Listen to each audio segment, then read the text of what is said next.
الصلاة والسلام عليك يا رسول الله وعلى أصحابك يا حبيب الله. الصلاة والسلام عليك يا شفيع المذنبين وعلى آلك وأصحابك يا رحمة للعالمين. رب اشرح لي صدري ويسر لي أمري واحلل عقدة من لساني يفقهوا قولي. اللهم أرنا الحق حقا وارزقنا اتباعه وارنا الباطل باطلا وارزقنا اجتنابه. اللهم أرنا الأشياء كما هي. یہ چھٹے پارے کا دوسرا رکوع ہے اور صفحہ نمبر 93. چھٹے پارے کا دوسرا رکوع صفحہ نمبر 93 پہ. اعوذ باللہ من الشیطان الرجیم. بسم اللہ الرحمن الرحیم. یسألک اہل الکتاب ان تنزل علیہم کتابا من السماء فقد سألوا موسیٰ اکبر من ذالک فقالوا ارنا اللہ جہرۃ فاخذتہم الصاعقۃ بظلمہم. یہ جو رکوع ہے اس میں بھی اللہ تعالیٰ نے یہود کی سرکشی کو بیان فرمایا اور اس کے مختلف پہلوؤں کو بیان فرمایا اور ان پر ان کی سرکشی کے سبب جو دنیا میں سزا دی گئی، جو آخرت میں سزا دی جائے گی، اس کا تذکرہ فرمایا. یہ جو آیہ کریمہ ہے اس کا پس منظر یہ ہے کہ یہود نے رسول کریم صلی اللہ تعالیٰ علیہ وآلہ وسلم سے کہا کہ ہم آپ پر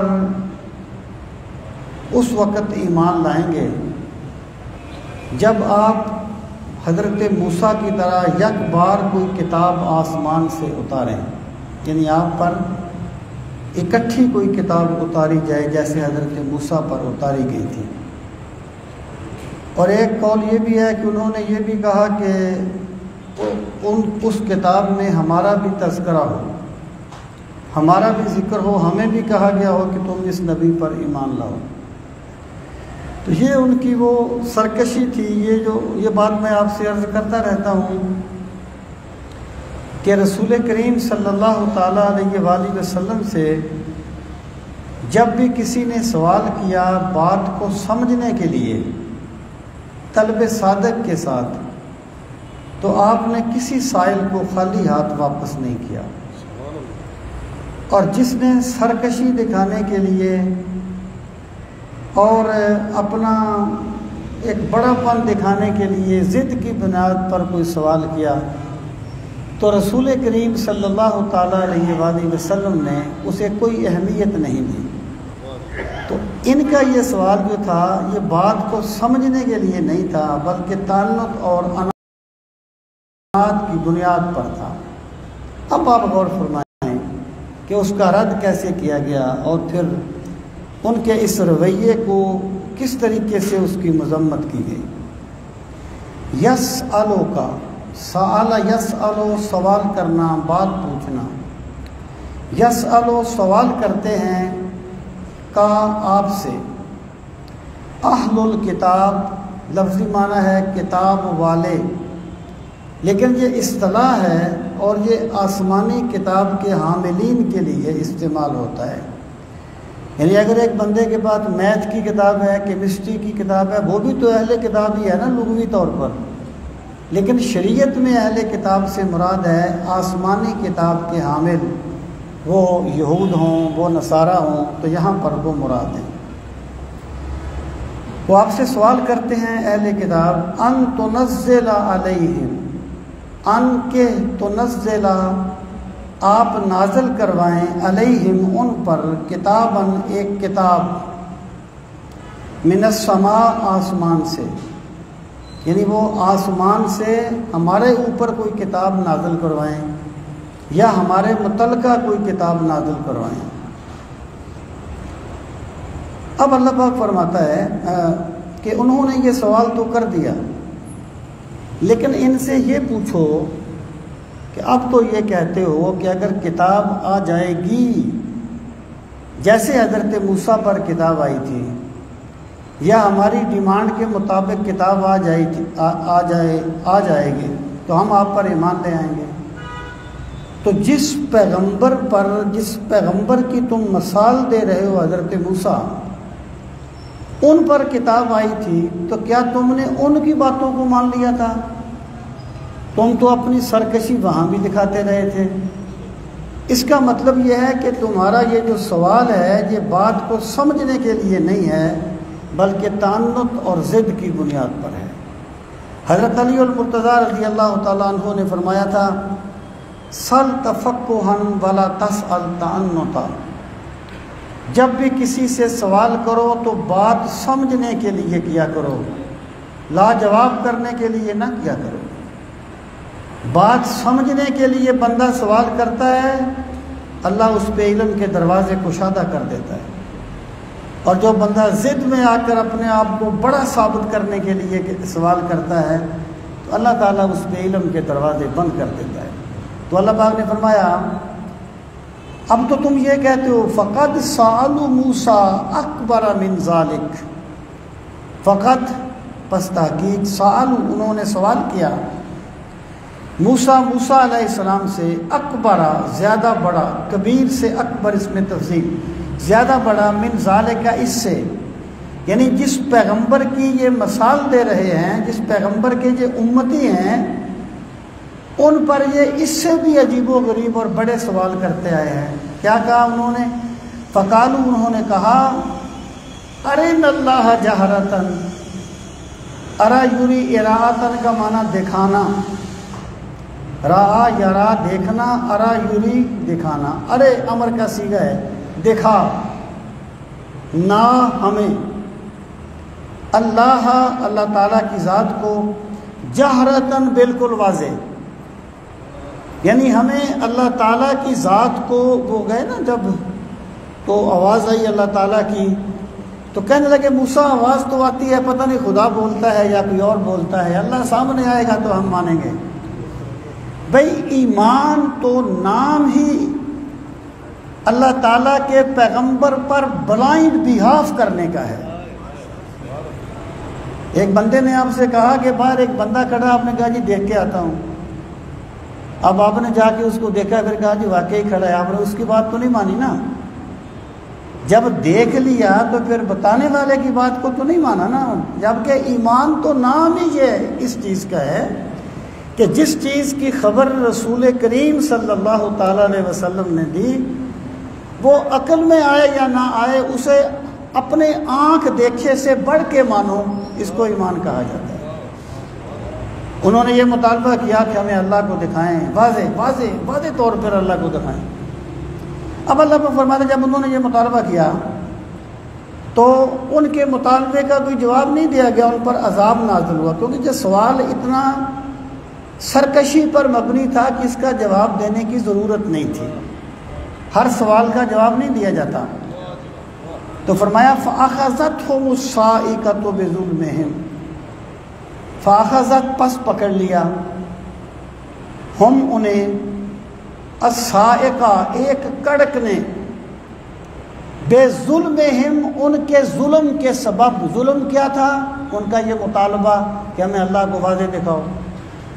اب دیکھیے اللہ تعالیٰ کو دیکھنے کا مطالبہ حضرت موسیٰ علیہ السلام نے بھی کیا تھا۔ اللہ تعالیٰ کا دیدار جو ہے یہ محبت والے بندے کا ایک تقاضا ہوتا ہے، کبھی ہے حقیقت منتظر، نظر آ لباس مجاز میں کہ ہزاروں سجدے تڑپ رہے ہے میری جبین نیاز میں۔ لیکن حضرت موسیٰ کا مطالبہ اور تھا، ان کا مطالبہ اور تھا۔ حضرت موسیٰ کا مطالبہ یہ تھا کہ پروردگار میں نے تجھے مان لیا، لیکن میری محبت یہ چاہتی ہے میں تیرا جلوہ دیکھوں، میں تیرا دیدار کروں۔ ان کا مطالبہ یہ تھا کہ مانیں گے تب جب اللہ کو دیکھ لیں گے، تو ان کے مطالبے کا کوئی تعلق جو ہے وہ حضرت موسیٰ کے مطالبے کے ساتھ نہیں ہے۔ ان کا مطالبہ سرکشی تھا، اور حضرت موسیٰ علیہ السلام کا مطالبہ محبت کی بنیاد پر تھا۔ اور یہاں پر میں یہ بات عرض کروں کہ آخرت میں تو اللہ تعالیٰ کا دیدار اہل سنت کو ہوگا، اہل ایمان کو ہوگا، مومنوں کو ہوگا، یہ اہل سنت کا عقیدہ ہے۔ یہ چیز ضروریات مذہب میں سے ہے۔ ضروریات دین ان عقائد کو کہتے ہیں جن کا انکار کفر ہوتا ہے، اور ضروریات مذہب ان انکار کو کہا جاتا ہے جن کا انکار بندے کو اہل سنت سے خارج کر دیتا ہے۔ جیسے سیدنا ابو بکر صدیق رضی اللہ تعالیٰ عنہ افضل البشر بعد الانبیاء ہیں، یہ ضروریات مذہب میں سے ہے، اس کا منکر اہل سنت سے خارج ہوگا۔ آخرت میں اللہ تعالیٰ کا دیدار ہوگا، یہ ضروریات مذہب میں سے ہے، ہمارے عقائد کی کتابوں میں یہ بات موجود ہے۔ لیکن دنیا میں بھی اللہ تعالیٰ کا دیدار ممکن ہے۔ ایک تو ہے نا خواب میں تو حضرت امام اعظم ابو حنیفہ کو بھی اللہ کا دیدار ہوا ہے۔ امام احمد بن حنبل فرماتے ہیں میں نے اللہ تعالیٰ کو خواب میں دیکھا، میں نے پوچھا مالک تیرا قرب پانے کا سب سے قریبی ذریعہ کون سا ہے؟ فرمایا قرآن مجید کو پڑھا کرو۔ میں نے عرض کی مالک سمجھ کے پڑھا جائے یا ویسے بھی پڑھا جائے تو یہ فضل مل جاتا ہے؟ فرمایا اگر ویسے بھی پڑھا جائے تب بھی میرا قرب مل جاتا ہے۔ یہ خواب کی بات ہے، یہ خواب کی بات ہے۔ اگر اللہ تعالیٰ کا دیدار دنیا میں ممکن نہ ہوتا تو حضرت موسیٰ کبھی اس کا سوال نہ کرتے۔ جو چیز ممکن نہ ہو اس کا سوال نہیں کیا جاتا۔ ہمیں پتہ ہے کہ سرکار کے بعد نبی نہیں آئے گا، اب نبوت کی دعا مانگنی کفر ہے۔ کوئی بندہ کہے یا اللہ مجھے نبی بنا دے، کفر کرے گا۔ اور یہ دعا سکھائی گئی وَجْعَلْنَا لِلْمُتَّقِينَ إِمَامًا، کہ ہمیں متقین کا امام بنا۔ اس کا مطلب یہ ہے کہ امامت منصوص من اللہ نہیں ہوتی، امامت مانگنے سے ملتی ہے، امامت جد و جہد سے ملتی ہے۔ تو انہوں نے جو مطالبہ کیا ضد کی بنیاد پر کیا، حضرت موسیٰ نے محبت کی بنیاد پر کیا، ان کے مطالبے کو یہاں ان کا ظلم کہا گیا ہے۔ اور فرمایا جب انہوں نے یہ مطالبہ کیا فَأَخَذَتْهُمُ الصَّاعِقَةُ بِظُلْمِهِمْ، تو پھر ایک کڑک نے انہیں آ کے پکڑ لیا ان کے ظلم کے سبب۔ بے سببیہ ہے، ان کے ظلم کے سبب ایک کڑک آئی، وہ سارے کے سارے مر گئے۔ پھر حضرت موسیٰ کی دعا سے انہیں اللہ نے زندہ کیا۔ پہلے پارے میں اس کی تفصیل گزری ہے۔ اب اللہ پاک فرماتا ہے ثُمَّ اتَّخَذْتُمُ الْعِجْلَ مِن بَعْدِ مَا جَاءَتْهُمُ الْبَيِّنَاتُ، انہوں نے اپنی آنکھوں سے بڑے معجزات دیکھے تھے، ان کے سامنے فرعون غرق ہوا تھا، ان کے سامنے سمندر کا پانی روکا تھا، ان پر سایہ کیا تھا، من و سلوہ ان کے لیے اترتا تھا، کیا کیا چیزیں تھیں ان کے لیے۔ اس کے باوجود جب وہ سمندر کو عبور کر کے گئے، ایک قوم کو دیکھا جو گائے کی عبادت کر رہی تھی، کہنے لگے یا موسیٰ اجعل لنا الہا کما لہم آلہہ، اے موسیٰ جیسا ان کا معبود ہے ویسا بھی ہمارا بھی معبود بنا دے۔ حضرت موسیٰ تورات لینے کے لیے طور پر گئے، یہ بعد میں بچڑے کی پوجا کرنے لگے کہ اگر تم اتنی ہی دلیلیں دیکھ کے ماننے والے ہو تو پھر اتنی بڑے بڑے دلائل دیکھ کے تم مانے کیوں نہیں تھے؟ اس کا مطلب یہ ہے کہ تمہارے سوال کا منشا حق کی طلب نہیں ہے، تمہارے سوال کا منشا اپنی ضد دکھانا ہے اور اپنی سرکشی دکھانا ہے۔ اب ترجمے پہ غور فرمائیں۔ فرمایا ثم، پھر اتخذوا، تم نے بنا لیا، العجلا، بچڑے کو، کیا بنا لیا؟ وہ معذوف ہے، الہن، تم نے بچڑے کو اپنا معبود بنا لیا۔ من بعد ما جاءتهم البینات، من بعد بعد اس کے کہ ما جو کچھ جاءت آئی ہم ان کے پاس، البینات واضح نشانیاں، یعنی واضح نشانیاں آنے کے باوجود تم نے بچڑے کو معبود بنا لیا۔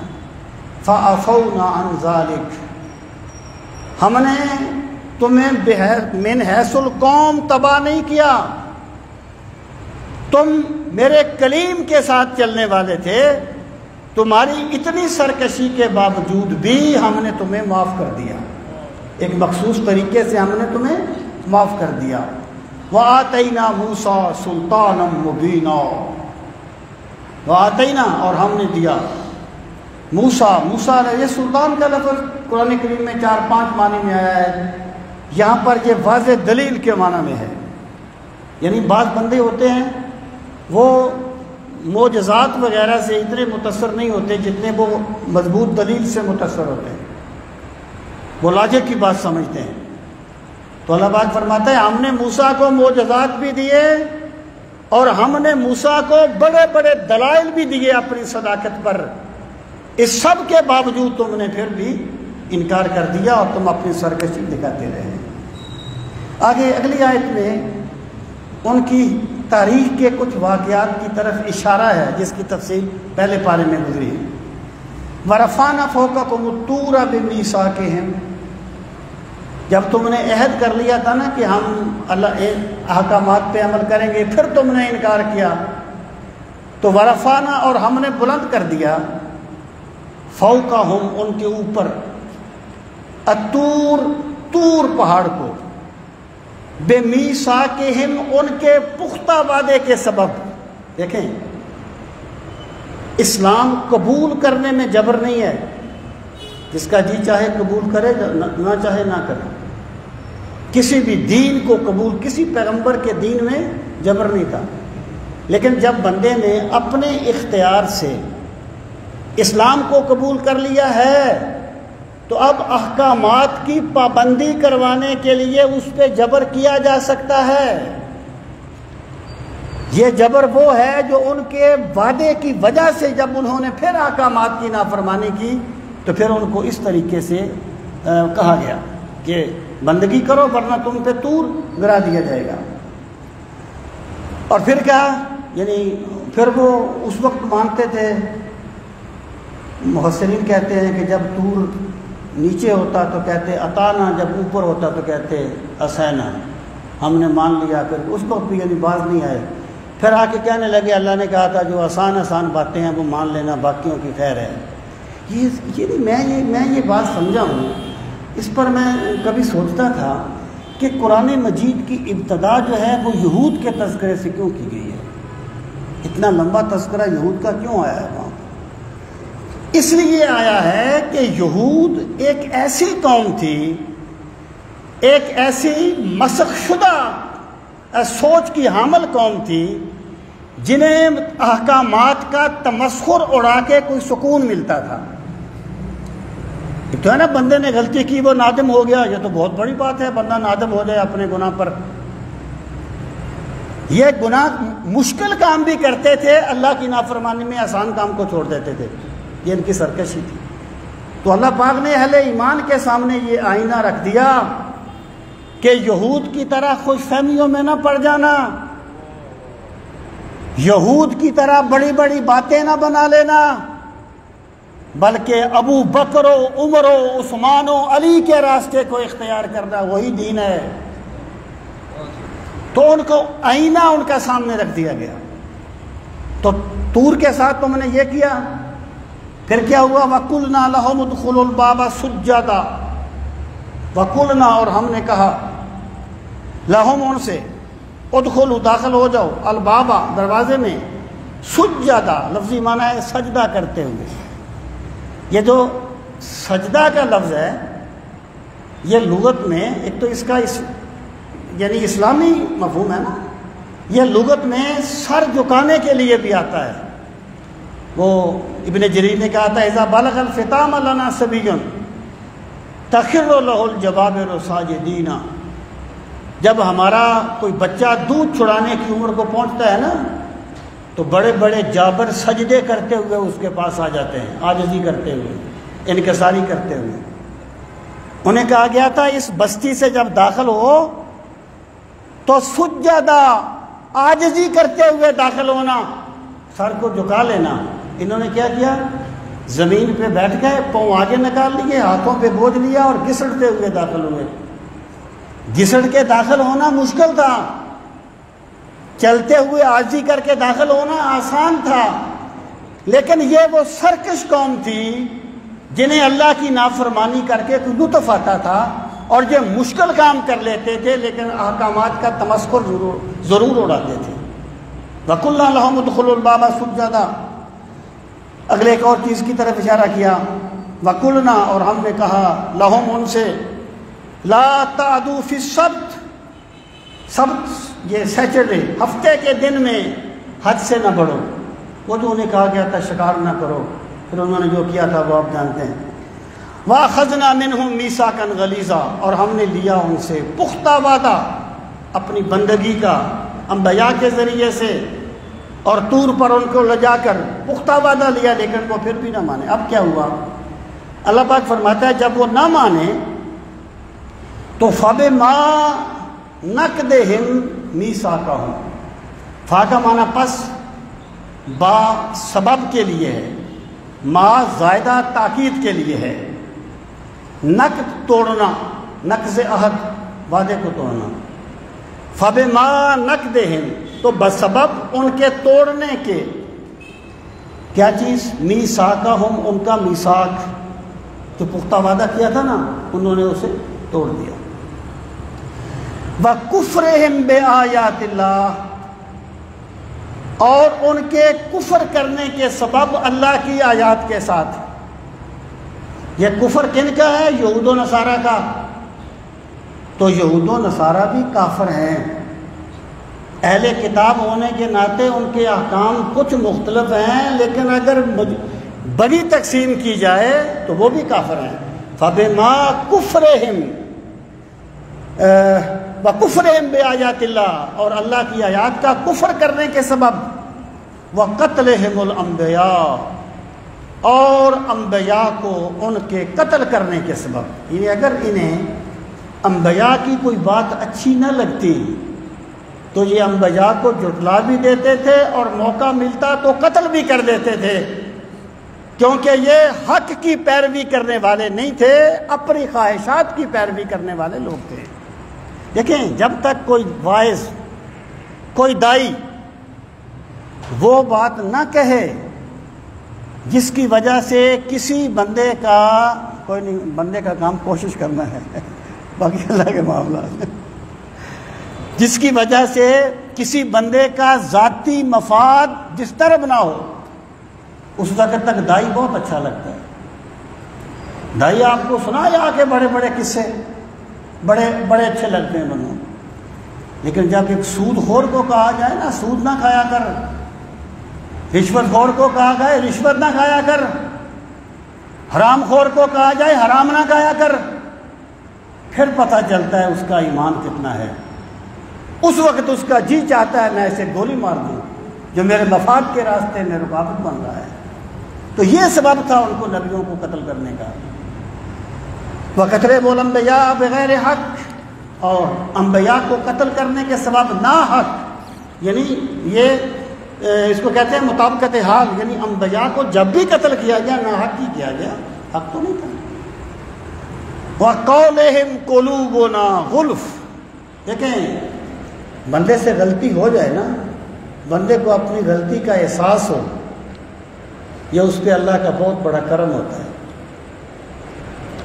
جس بندے کو اپنی غلطی کا احساس ہو نا، وہ آج نہیں مانتا کل مان لیتا ہے۔ بلکہ میں نے ایک آرٹیکل لکھا تھا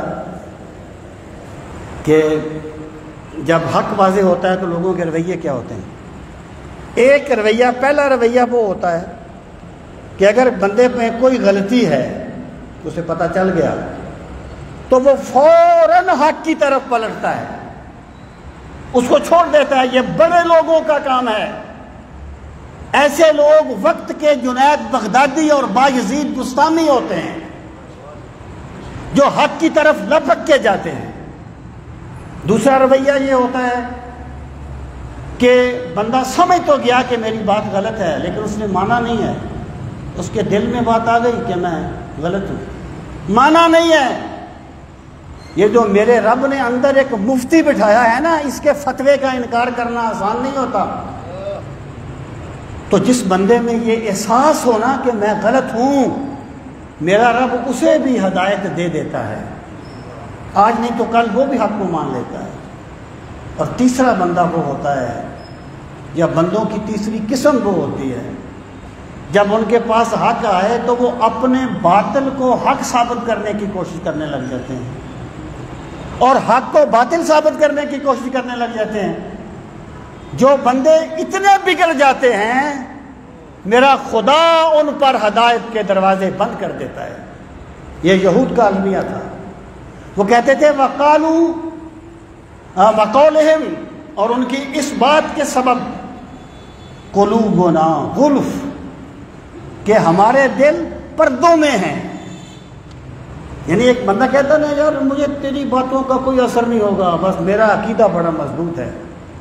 وہ کہتے تھے ہمارے دل بڑے محفوظ ہیں، اس میں تمہاری دعوت نہیں آ سکتی، ہمارے دل بڑے محفوظ ہیں۔ اللہ پاک فرماتا ہے بل طبع اللہ علیہا بکفرہم، ایسا نہیں ہے، تمہارے دل محفوظ نہیں ہیں، تمہاری سرکشی کے سبب اللہ نے تمہارے دلوں پر ٹھپا لگا دیا ہے۔ وہ جو ایک حدیث میں آتا ہے نا کہ جب بندہ ایک مرتبہ گناہ کرتا ہے اس کے دل پہ ایک نقطہ پڑ جاتا ہے، اگر وہ توبہ کر لے نقطہ دھل جاتا ہے، دل صاف ہو جاتا ہے، بندہ نیکی کو نیکی سمجھتا ہے، بدی کو بدی سمجھتا ہے۔ اور اگر وہ توبہ نہ کرے پھر ایک اور نقطہ لگ جاتا ہے، پھر ایک اور نقطہ لگ جاتا ہے، یہاں تک کہ دل بالکل سیاہ ہو جاتے ہیں۔ پھر سرکار نے یہ آیہ کریمہ پڑھی کلا بل ران علی قلوبہم ما کانوا یکسبون، ان کے دلوں پہ زنگ چڑھ گیا ہے ان کے گناہوں کے سبب۔ سرکار نے فرمایا نا لوگوں، دلوں کو بھی زنگ لگ جاتا ہے جیسے لوہے کو زنگ لگتا ہے۔ صحابہ کرام نے عرض کی یا رسول اللہ صلی اللہ علیہ وسلم، لوہے کو زنگ لگ جائے تو ہم جانتے ہیں کہ کیسے دور کرنا ہے، دلوں کو زنگ لگ جائے تو کیا کریں؟ فرمایا موت کو یاد کیا کرو، وَكَثْرَةِ الْقُرْآنِ وَكَثْرَةِ تِلَاوَةِ الْقُرْآنِ، اور قرآن مجید کی تلاوت کثرت کے ساتھ کیا کرو، اللہ تمہارے دلوں کے زنگ دور کر دے گا۔ تو وہ کیا کہتے تھے؟ ہمارے دل بڑے محفوظ ہیں۔ اللہ پاک فرماتا ہے نہیں، بات یہ نہیں ہے، بلکہ طبع، ٹھپا لگا دیا ہے، مہر لگا دی ہے اللہ تعالیٰ نے علیہا، بل طبع اللہ تعالیٰ نے مہر لگا دی ہے علیہا، ان پر، ہا کا مرجع ہے قلوب، دل، ان کے دلوں پہ اللہ نے مہر لگا دی ہے۔ جیسے کچھ سیل کر دیتے نا کسی چیز کو، ایک سیکرٹ چیز کو لفافے میں بند کیا، اوپر وہ لگا کے اوپر ٹھپا لگاتے ہیں، اس کو کہتے ہیں تبون، اور اسی کو ختم بھی کہا جاتا ہے۔ ان کے کفر کے سبب فلا یؤمنون الا قلیلا، اور ان کے پاس ایمان، وہ ایمان نہیں لائیں گے مگر بہت کم۔ یعنی یہ حضرت موسیٰ کو نام کے طور پر مانیں گے، یہ بھی تو ایک ماننا تو ہے نا جی، یہ کچھ پیغمبروں کو برائے نام مان لیں گے۔ وہ جو ایمان کی حلاوتیں ہوتی ہیں جو بندے کو ٹوٹلی طور پر بدل دیتی ہیں، یہ ان سے محروم کر دیے گئے ہیں کیونکہ انہوں نے سرکشی کا راستہ اختیار کیا ہے۔ اور قرآن اس لیے یہ باتیں نہیں سناتا کہ گروہی تفاخر کو ہوا ملے۔ ہم یہود کے بارے میں تو یہ سوچیں کہ بہت برے ہیں، اور اپنے بارے میں نہ سوچیں کہ ہم کیا کر رہے ہیں۔ یہ ایکچولی پیمانہ سامنے، یہ شیشہ سامنے، آئینہ سامنے رکھا جاتا ہے کہ بندہ پرکھے کہ میں کہاں ہوں، میں کس راستے پہ چل رہا ہوں۔ آگے فرمایا باب کفرہم، اور ان کے کفر کے سبب، وقولہم، اور ان کے یہ کہنے کے سبب، علی مریم، مریم پر، بہتانا عظیما، بہت بڑا بہتان۔ یعنی ہم نے حضرت عیسیٰ علیہ السلام کو اس طرح بغیر مرد و زن کے اختلاط سے محض اپنی قدرت سے پیدا کیا۔ وَلِنَجْعَلَهُ آیَةً، اس لیے پیدا کیا تاکہ ہم اسے اپنی قدرت کی نشانی بنا دیں کہ یہ ہمارا سسٹم تو ہے کہ مرد و زن کے اختلاط سے بچہ پیدا ہوتا ہے، لیکن ہم اس پر بھی قادر ہیں کہ بغیر اس کے بھی تخلیق کر سکتے ہیں۔ لیکن یہود نے حضرت مریم پر تہمت لگا دی کہ تمہارا نکاح تو ہوا نہیں، بچہ کہاں سے لے آئی ہو۔ ان کے بارے میں وہ الفاظ بولے جس کا کوئی تصور نہیں کر سکتا۔ اللہ پاک فرماتا ہے تمہارے کفر کے سبب اور تمہارے مریم پر عظیم ترین بہت بڑا بہتان باندھنے کے سبب کیا کیا؟ بل طبع اللہ، یہ طبع کی لاجب وجہ ہے، ہم نے تمہارے دلوں پر مہر لگا دی۔ یہ بات ابھی جاری ہے۔ وقولہم، اور ان کا یہ کہنا، انا قتلنا، ہم نے، بے شک ہم نے، قتلنا، قتل کر دیا، المسیح، مسیح کو۔ یہ حضرت عیسیٰ کا لقب ہے، مسیح، عیسیٰ ابن مریم، عیسیٰ ابن مریم کو یہود یہ کہتے تھے ہم نے قتل کر دیا مسیح عیسیٰ ابن مریم کو، رسول اللہ، جو اللہ کے رسول ہیں، جو اللہ کے رسول ہیں عیسیٰ ابن مریم، ہم نے انہیں قتل کر دیا۔ اب سوال یہ ہے، ایک چیز تو یہ یاد رکھیں کہ یہود بھی کہتے تھے کہ حضرت عیسیٰ کو قتل کر دیا گیا، اور نصارہ بھی یہ کہتے ہیں کہ حضرت عیسیٰ کو پھانسی دے دی گئی اور وہ دفن کر دیے گئے، اور تیسرے دن اپنی قبر سے اٹھ کے آسمانوں پر چلے گئے۔ یہ نصارہ کا موقف ہے۔ اسلام کیا کہتا ہے اس کی تفصیل ابھی آتی ہے۔ اب سوال یہ ہے کہ وہ حضرت عیسیٰ کو رسول تو مانتے نہیں تھے، انہوں نے کیوں کہا کہ ہم نے عیسیٰ ابن مریم جو اللہ کے رسول ہیں انہیں قتل کر دیا؟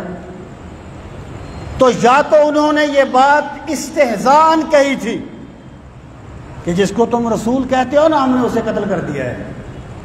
وہ آتا ہے نا ایک جگہ پر فرعون کہتا ہے اِنَّ رَسُولَكُمُ الَّذِي أُرْسِلَ عَلَيْكُمْ لَمَجْنُونَ، اے لوگوں جو رسول تمہاری طرف بھیجا گیا ہے وہ پاگل ہے۔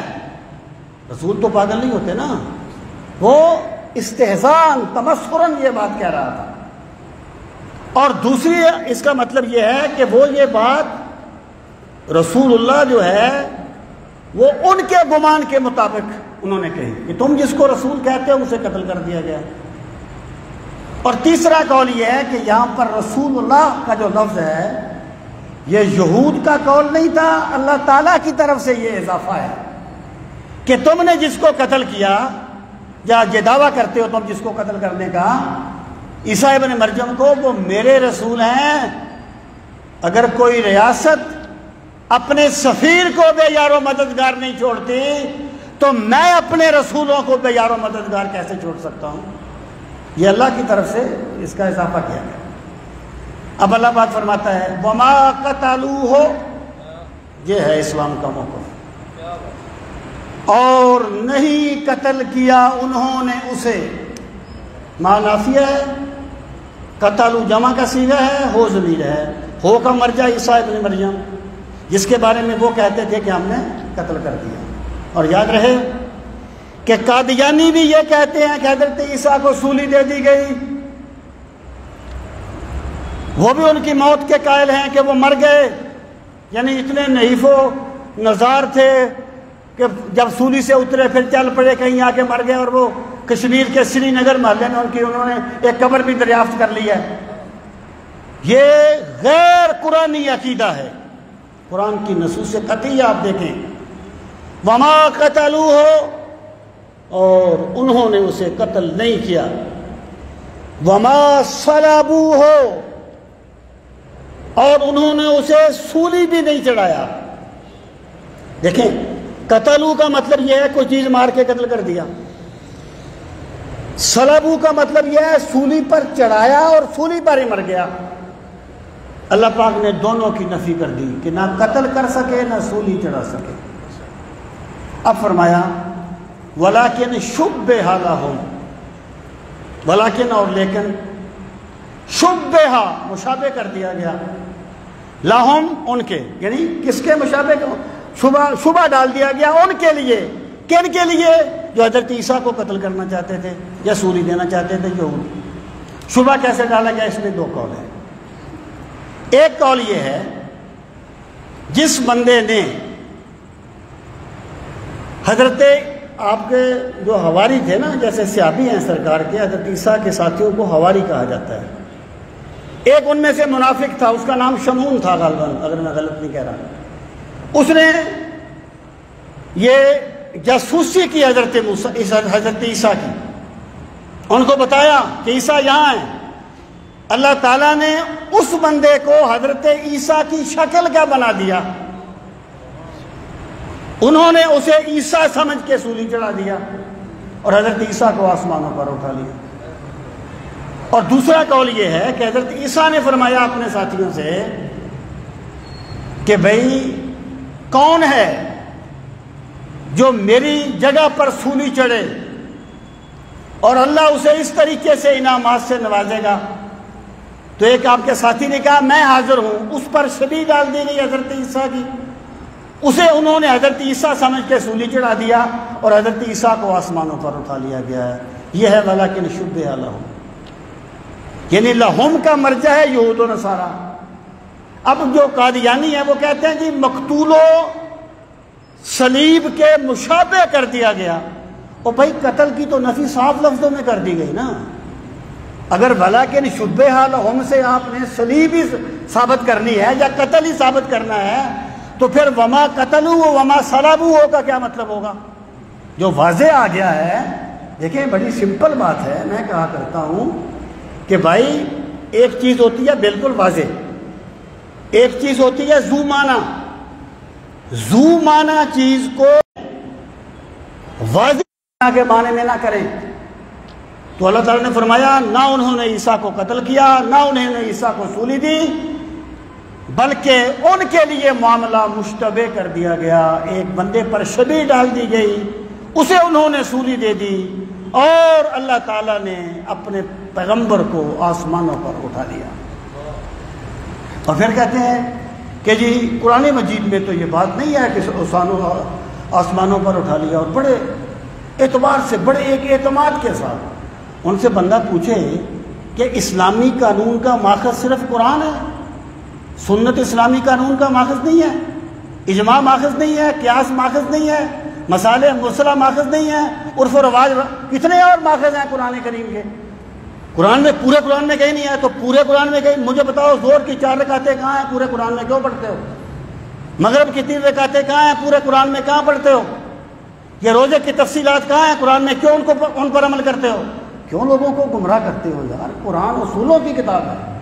جب قرآن نے کہہ دیا کہ وما قتلوا وما صلبوا ولكن شبه لهم، تم کن چکروں میں پڑھ کے لوگوں کو گمراہ کر رہے ہو؟ آگے اللہ پاک نے فرمایا ما لهم، ما نہیں ہے، نہیں میں آپ کو چھوڑ رہا ہوں، میں چھوڑ رہا ہوں۔ وَإِنَّ الَّذِينَ اخْتَلَفُوا فِيهِ، وَإِنَّ الَّذِينَ، اور بے شک وہ لوگ، اختلافو جنہوں نے اختلاف کیا، فی ہے اس میں، لفی شک منہ، ان کے پاس کوئی یقینی بات نہیں ہے۔ ان کے پھر کئی فرقے بن گئے عیسائیوں کے، ملکانیہ، یعقوبیہ، اس طریقے سے کوئی کہتے تھے کہ وہ خدا تھا اور واپس چلا گیا، کوئی کہتے تھے خدا کا بیٹا تھا، اسے خدا نے واپس بلا لیا، کوئی کچھ کہتا تھا، کوئی کچھ کہتا تھا۔ کچھ لوگ یہ تھے کہ بھی وہ اللہ کے بندے تھے جنہیں اللہ نے واپس آسمانوں پر بلا لیا، تو ان میں اختلاف ہو گیا۔ اللہ پاک فرماتا ہے وہ کسی دلیل پر نہیں ہے، لفی شک منہم۔ یہ بچے آپ نے میری بات سنی ہے، جو پیچھے بیٹھا ہوا ہے، بعد میں یہ جو پیچھے بیٹھا ہے میری بات سن کے جانا بعد میں، لفی شک منہم، وہ شک میں مبتلا ہے۔ اب اللہ پاک فرماتا ہے ما لہم بہی من علم۔ دیکھیں یہ جو معاملات ہوتے ہیں نا، اگرچہ حقیقت یہ ہے کہ دنیا میں کامیابی کے راز بھی انبیاء سے ہی پتہ چلتے ہیں۔ یہاں ہمیں جو بھی خیر نظر آتی ہے نا وہ کسی نبی کی خیر ہوتی ہے، اور غیب کے جو معاملات ہیں ان کا تو ایک ذرہ بھی کسی کو معلوم نہیں ہو سکتا نبی کے بغیر۔ علم انبیاء کے پاس ہوتا ہے، باقی لوگ ظن و تخمین سے کام لیتے ہیں۔ اللہ پاک نے فرمایا ما لہم، نہیں ہے ان کے لیے، بہی اس کا، من علم، ذرہ برابر بھی علم۔ الا اتباع الظن، مگر وہ پیروی کرتے ہیں صرف گمان کی۔ انہوں نے اپنے پاس سے باتیں بنا لی ہیں، اپنے پاس سے باتیں گھڑ لی ہیں اور گمان کی پیروی کرتے ہیں۔ آگے پھر اگلے جملے پہ غور فرمائیں، وما قتلوہ یقیناً، اور انہوں نے اسے یقیناً قتل نہیں کیا۔ وہ یقیناً حضرت عیسیٰ کو قتل نہیں کر سکے۔ اب قتل کا لفظ عام ہو گیا، سولی والا بھی قتل ہی ہوتا ہے اور ویسے بھی قتل ہی ہوتا ہے۔ انہوں نے یقیناً اسے قتل نہیں کیا، بل رفعہ اللہ الیہ، بلکہ رفع اٹھا لیا ہو اسے، کسے؟ جسے وہ قتل کرنا چاہتے تھے۔ وہ قادیانی کہتے ہیں نا کہ جی عیسیٰ علیہ السلام کی روح کو اٹھا لیا۔ اور پاگل کے بچوں، روح تو سب کی اٹھائی جاتی ہے، روح تو سب مومنوں کی اٹھائی جاتی ہے، تو اس میں بیان کرنے والی کون سی بات ہے؟ اب آپ قرآن کے اسلوب کو دیکھیں نا کہ وما قتلوہ، انہوں نے اسے قتل نہیں کیا یقیناً، بل رفعہ، بلکہ اسے اٹھا لیا۔ کسے اٹھا لیا؟ جسے وہ قتل کرنا چاہتے تھے۔ تو حضرت عیسیٰ کی روح کو قتل کرنا چاہتے تھے کہ جسم کو قتل کرنا چاہتے تھے؟ روح تو بعد کا معاملہ ہوتا ہے نا، یہاں یہ تو عالمی احسان ہے نا، یہاں تو جسموں کی دنیا ہے، دنیا میں یہاں تو جسم پر بات چلتی ہے۔ بل رفعہ اللہ الیہ، بلکہ اللہ نے اٹھا لیا اسے اپنی جناب میں۔ یہ ایک اسلوب ہے۔ اگر کوئی یہ کہے کہ اللہ تعالیٰ آسمانوں پر تو نہیں ہے جو عیسیٰ علیہ السلام کو آسمانوں پر اٹھایا، پھر یہ ایک اسلوب ہے۔ عرش اللہ تعالیٰ کا، جب بھی کوئی اللہ تعالیٰ کو پکارتا ہے اوپر منہ کرتا ہے۔ اللہ تعالیٰ کا عرش ہے، اللہ تعالیٰ کے تجلیات کا مرکز ہے، تو وہ آسمانوں کی طرف اشارہ کیا جاتا ہے۔ اور اللہ جو حدیث قدسی میں آتا ہے کہ جو بندہ من تقرب الیہ شبرا، جو بندہ میرے قریب ہوتا ہے، تو وہاں اللہ کا جسم ہوتا ہے کوئی جس کے قریب بندہ ہوتا ہے۔ تو بل رفعہ کا مطلب یہ ہے کہ اللہ تعالیٰ نے حضرت عیسیٰ کو آسمانوں پر اٹھا لیا، وہ اسے قتل نہیں کر سکے تھے، یقیناً قتل نہیں کر سکے تھے۔ یہ جی ان کے روح کو اٹھا لیا گیا، یہ کون سی ایسی بات ہے یار؟ بتائی وہ بات جاتی ہے جس میں کوئی بتانے والی بات ہو۔ یہ روح کو اٹھانے کا معاملہ تو عام ہے، آپ کسی بھی کتاب کو پڑھ لیں آپ کو پتہ چلے گا مومن کی روح جاتی ہے، کافر کی روح جاتی ہے، پھر اپنے اپنے احوال ہیں۔ بتائی تو وہ بات جاتی ہے جس میں کوئی لاجک بنتی ہو، کوئی نئی بات ہو۔ آپ یہ کہیں کہ جی میں نے ایک بندے کو باتیں کرتا ہے وہ دیکھا، بندے کہیں گے پاگل ہو گیا ہے، باتیں تو بندے کرتے ہی رہتے ہیں۔ کوئی بندہ یہ کہے کہ میں نے ایک پتھر کو باتیں کرتے ہوئے دیکھا ہے، تو یہ بتانے والی بات ہوگی۔ بتائی وہ بات، دیکھیں نا حضرت عیسیٰ علیہ السلام کے بارے میں کہا گیا یکلم الناس فی المہد وکہلا، کہ حضرت عیسیٰ لوگوں سے کلام کریں گے پنگوڑے میں بھی اور بڑھاپے میں بھی۔ پنگوڑے میں بھی کلام کریں گے جب ان کی بشارت دی گئی اس وقت کی بات، پنگوڑے میں بھی کلام کریں گے اور بڑھاپے میں بھی۔ کہلا جو ہے نا کہولت، یہ 40 سال کے بعد کی عمر کو کہتے ہیں۔ اب سوال یہ تھا کہ پنگوڑے میں کلام کرنا تو ایک لاجت بنتی ہے اس کو بتانے کی کہ ایک بچہ چند دنوں کا ہے، یہ اس کا بھی انکار کرتے ہیں، کہتے ہیں اس کا یہ مطلب نہیں ہے کہ عیسیٰ علیہ السلام نے کوئی 4-5 دن کی زندگی میں یا اس سے کم زندگی میں بات کی تھی، بلکہ جب انہوں نے سوال کیا کہ یہ بچہ کہاں سے لے آئی ہو، تو عیسیٰ علیہ السلام پنگوڑے میں بیٹھ گئے اور پھر انہوں نے کہا کہ یہ بات ہے۔ سبحان اللہ، کیا بات ہے بھائی! اللہ کے بندو، اللہ جس کو بیان کرتا ہے، جس معنی میں کرتا ہے اس معنی میں لو نا۔ یہ عقل کو اتنا آگے تو نہ لے جاؤ کہ قرآن نصوص کا انکار کرنا شروع کر دو۔ عقل کو تنقید سے فرصت نہیں، عشق پر اعمال کی بنیاد رکھ۔ تو پنگوڑے والی بات تو سمجھ آ گئی کہ جناب وہ انہوں نے چند دنوں میں کلام کیا، لیکن بڑھاپے میں کلام کرے گا؟ بڑھاپے میں تو کلام سارے کرتے ہیں، اس کو کیوں بیان کیا گیا؟ مفسرین کہتے ہیں اس لیے کہا گیا کہ جب حضرت عیسیٰ کو آسمانوں پر اٹھایا گیا ان کی عمر 35 سال کے لگ بھگ تھی۔ کہولت کہتے ہیں 40 سال کے بعد کی زندگی کو، اس کا مطلب یہ ہے کہ وہ دوبارہ زمین پر آئیں گے، اس عمر کو پہنچیں گے اور روٹین کی زندگی بسر کریں گے۔ اس لیے کہا گیا کہ وہ بڑھاپے میں بھی کلام کرے۔ بتائی وہ بات جاتی ہے جو بتانے والی ہو، روح تو سب کی اٹھائی جاتی ہے۔ یہ منفرد واقعہ ہے کہ اللہ تعالیٰ نے حضرت عیسیٰ علیہ السلام کو آسمانوں پر اٹھا لیا۔ برفعہ اللہ الیہ، اور بلکہ اللہ نے اسے اٹھا لیا اپنی طرف۔ وَكَانَ اللَّهُ عَزِيزًا حَكِيمًا۔ شاہ ولی اللہ کہتے ہیں آیت کا اختتام اللہ تعالیٰ کی جن صفات سے ہوتا ہے اس کا پوری آیت کے ساتھ گہرا تعلق ہوتا ہے۔ یہاں پر دو سوال تھے کہ کیا اٹھا لیا گیا، ایک بندے کو اٹھا لیا گیا، دوسرا یہ تھا اور کسی کو کیوں نہیں اٹھایا گیا، عیسیٰ کو ہی کیوں اٹھایا گیا؟ اللہ تعالیٰ نے فرمایا عزیزاً، وہ غلبے والا ہے، وہ جو چاہتا ہے کر لیتا ہے۔ پھر فرمایا وہ حکیم ہے، وہ جانتا ہے میں نے کس کو اٹھانا ہے کس کو نہیں اٹھانا۔ تمہیں اپنی حکمت کو اللہ کے سپرد کرنا ہوگا۔ وَكَانَ اللَّهُ عَزِيزًا حَكِيمًا، اور اللہ تعالیٰ یقیناً بہت زیادہ غلبے والا اور بہت زیادہ حکمت والا ہے۔ وَإِنَّ مِنْ أَهْلِ الْكِتَابِ، اور بے شک اہل کتاب میں سے، یہاں پر ان جو ہے نا وہ نافیہ ہے، اور اہل کتاب میں سے کوئی ایسا نہیں الا مگر لا یؤمنن، یقیناً وہ ایمان لائے گا، بہی اس پر، کس پر؟ عیسیٰ علیہ السلام پر۔ اب تو کہتے ہو نا خدا کا بیٹا تھا چلا گیا، خدا تھا چلا گیا، نہیں، وہ حضرت عیسیٰ کی جو اصل شخصیت ہے اس پر ایمان لائے گا۔ کب لائے گا؟ قبل موت ہی، اس کی موت سے پہلے۔ اب یہاں پر جو ہی ضمیر ہے نا، اس کے مرجع میں دو قول ہیں۔ ایک قول ہے اہل کتاب، کوئی بھی اہل کتاب، کہ جب وہ مرنے لگتا ہے نا اور وہ وقت شروع ہوتا ہے جس میں توبہ کا وقت گزر جاتا ہے، اس وقت وہ حضرت عیسیٰ کی حقیقت کو جان لیتا ہے۔